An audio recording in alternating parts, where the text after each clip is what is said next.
Now using the Alienware right now to make this chalice. You're a winner.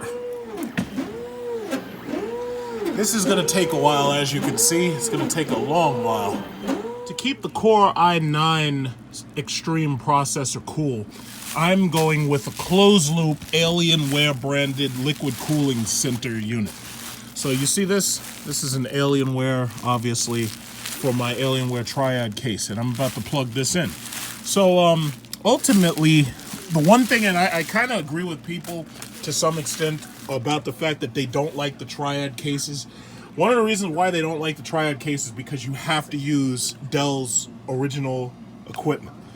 This water pump, and I tried buying the NVIDIA liquid cooler. This water pump right here fits in this space right here in the Triad case. You cannot put any other liquid cooler in here to cool your processor. Now, as you can see, I've got this HyperX DDR4 RAM filling up all the RAM slots. And basically the only thing I have to do is put the processor back in. Got the other cooling fan. I do like the layout of their systems because they have one cooling fan, two cooling fan. They also have a cooling fan right here for the power delivery unit. And then you can basically put in up to 3 large video cards. At this point, I only really need one Titan XP in this case. I don't need like 3 video cards. That's unnecessary in my opinion. But the thing about it is you have to use Alienware's specific parts because the LED system has a motherboard right here.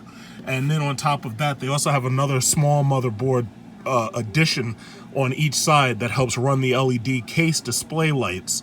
And that also controls the USB 3.0 ports on the front and all of that. So basically, here you go right here. This is the liquid cooling unit, and I'm just about to install it. It's actually very simple. There's videos on YouTube that show how to install it. You put the processor in, you put a little bit of thermal paste on the back, you tighten it down. This thing already basically came fully assembled, so all I really have to do is put the processor in and tighten it down. The reason why, by the way, that I'm building up this computer, because as you know, I have this other case right here. I have this other Alienware Triad, and on top of that, I have another machine over there. But the reason why I'm doing this is because, as you know, I mine Bitcoin. So, in mining Bitcoin, I also wanted to have a 4K gaming station. And basically, I wanted to play that new game, World War III, which is coming out very soon. So this is just like a little short addition into, you know, my builds that I was talking about. And this is not the only build I've done. I think I've already shown you like maybe 2 or 3 others. But a lot of people are doing these builds because, you know, they're talking about gaming. And I'm trying to get into streaming again. So what I'm going to be doing is I'm going to have an Xbox One X hooked up to this thing so I can stream gaming in 4K. Now, I don't know what games I'm going to be streaming, but I'm really waiting for the next Mortal Kombat because I really want you to hear me when I'm kicking people's asses and talking shit to them. So once you use the 4 screws, hopefully you have them. They're 4 short screws. Once they are inside and once they're installed, there's only 2 cables you have to connect. The first one you connect to the motherboard right there, if you can see it. It's that white cable right back there. That's the first motherboard fan. That's a pump fan, basically. Now, there are some other fans here, but as you can see, this fan right here is occupying that space. Now comes the part where you have to install the CPU. You lock down the CPU with these thermal paste. Now, as far as thermal paste goes, I have bought this high-performance thermal compound kit. So I'll be using that a little bit later. You can get that for like $4 or $5. That's not a big deal. But then this has a secondary fan right here. Now, some of the new fans I've noticed, like EVGA, they come with USB plugs so that you can plug these things to programs that manipulate your fan and whatnot. But this fan plug right here, there are other places that this one can go. There's also another fan plug right here for the side fans. So there's one right there. There's this case, they have a lot of fans in mind. The one reason why a lot of people don't like these type of cases, and you know, this is the 3rd one that I've worked on. The reason why a lot of people don't like these cases is because everybody's into getting glass sides and water pump coolers and everything with colored water and shit. Like, they're fucking running a software drink factory. Me personally, I don't really care how the inside looks. I just want it to be functional. So the last thing I'll be installing is the video card. And here's the thing. I've been waiting anxiously for the NVIDIA 1180 Ti, and they said that will be released on July 30th. So the 1180 Ti is the video card that I'm going to be installing in this. If you want the top end video card that you can possibly get, and you're willing to spend about $1,000, you can either use used Titan, which is about $500 or $600 on eBay, or you can get a 1080 Ti that comes with 11 gigabytes of RAM from NVIDIA Direct, and that's $700. If you get it from EVGA, it's about $1,000, maybe $1,100. But if you get the Titan XP, which is pretty much the top video card, 12 gigabytes of RAM of DDR5, GDDR5, if you get that one, you're spending about $1,300. Now, I already bought one of those a while ago, so I could reuse that here. But it really doesn't matter because you're still able to game in 4K pretty easy.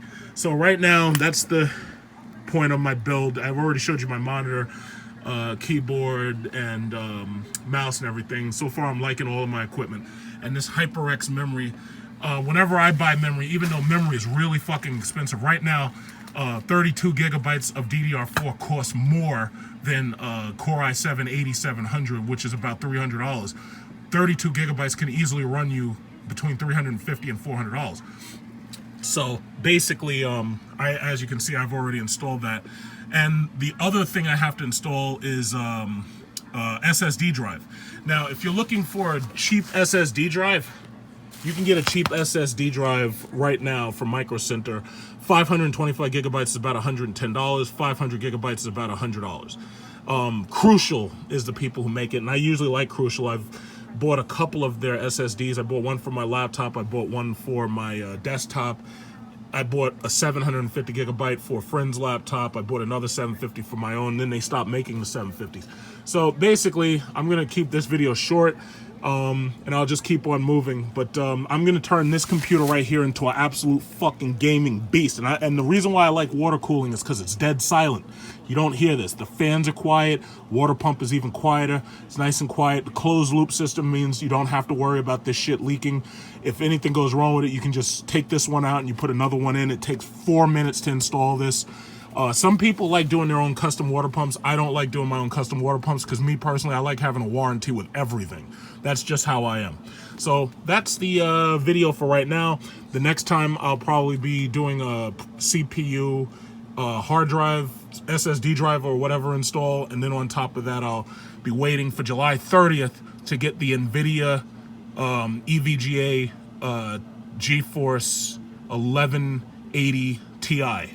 So this is the current state of the back of my Alienware gaming monitor, 34 inches.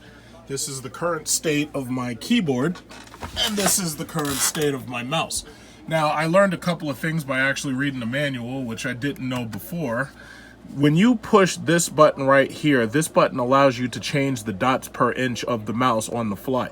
So if you click to the left and you go blue, blue gives you the lowest dots per inch. If you click once to the right, that gives you green. Green makes the cursor move slightly faster. And if you click to orange or red, it makes it the fastest. So basically, you can see it when you drag the mouse around. If you're in blue mode, moving the mouse around gives you that much dot per inch up. It goes a little bit faster. And then one more dot per inch. Now the same motion causes the sensitivity to be ultra high. So basically, I want to set that back to blue. So it's actually pretty easy. I really like what Dell's doing with some of their equipment. And here's my Alienware control center up in the top corner. And as for my keyboard, this is the current state. One thing I didn't realize before, because I'm still trying to figure out how to program macros, but one thing I realized, they also have some presets here that you can use, breathing, pulsing. So like if I try pulsing, and I do it to the entire system, like what you can do is you could say, yeah, I want to do it to all. I want to do the pulsating lighting. You can go pulsating lighting right there. So that pulsates in red, yellow, so forth and so on. Then there's also this one right here, breathing. And if I change it to breathing, it slowly pulsates in and out. Now if I change it to what's it called, morphing gives you something else. So it slowly in and out pulses. So basically, I mean, if you are the type of person and you want to have like a really cool desktop at your job or something, or if you just like having cool shit like this, it's like, yeah, you could buy it. But I got the mouse and the keyboard for $100. I don't think you should pay much more than that. So the mouse was like about what, $39.99, and then the keyboard was like $75 or something. So I think I paid a little bit more than $100. But I wouldn't pay top dollar for these things because you can get it much cheaper than that. There's also a radar mode. Oh, there's also a lightning mode. The lightning mode's kind of cool right here. So you can set it up in lightning mode. Lightning mode makes it look like it's a thunderstorm. I kind of like that. That's pretty funny. You know, it's not very functional to me, honestly, but I kind of think that's kind of interesting, right? To have a thunderstorm lighting. Then there's this other one, tempo.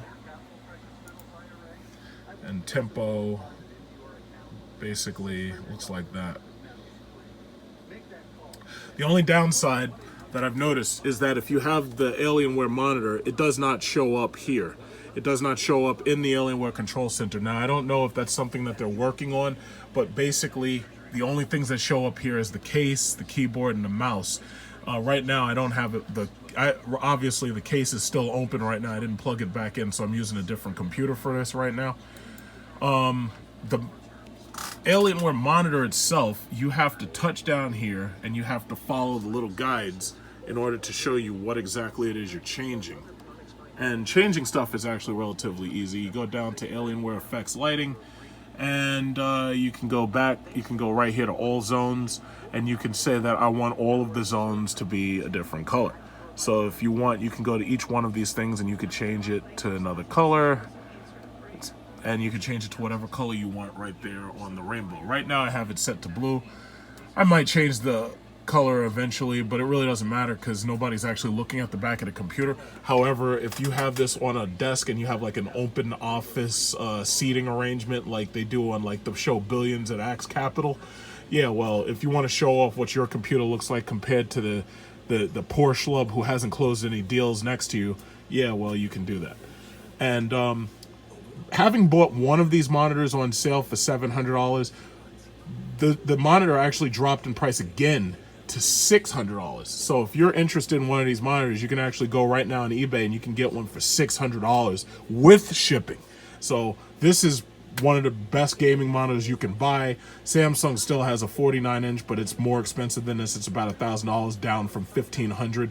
I guess what it is, a lot of people aren't really buying this stuff.